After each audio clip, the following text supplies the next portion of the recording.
Qu'est-ce qu'un fonds commun de placement? Un fonds commun de placement, ou FCP, est une structure qui rassemble l'argent de plusieurs épargnants pour l'investir en bourse.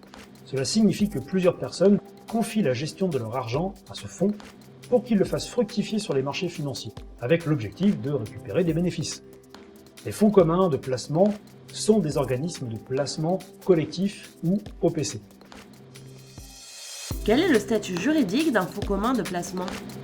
Les fonds communs de placement ont le statut de copropriété de valeurs mobilières, ce qui signifie que tous les épargnants sont propriétaires des parts sociétales du fonds et qu'ils en sont tous les associés. Par conséquent, ce type de structure n'a pas de personnalité morale.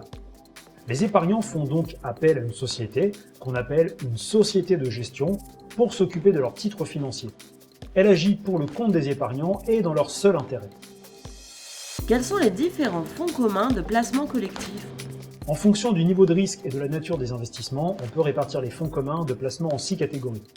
Ce sont les mêmes que celles des organismes de placement collectif, à savoir monétaires, actions, obligataires, à gestion alternative, à formule et diversifiée ou profilée.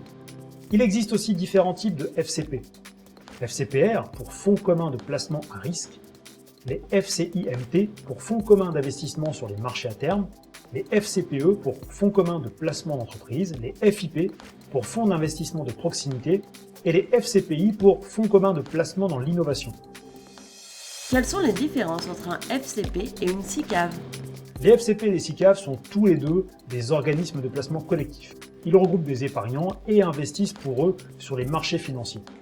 Mais à la différence d'un FCP, qui est une copropriété de valeurs mobilières, une SICAV a le statut de société anonyme et dispose donc d'une personnalité morale. Ces investisseurs sont alors des actionnaires et ils ont un droit de vote pour le conseil d'administration et dans les assemblées générales.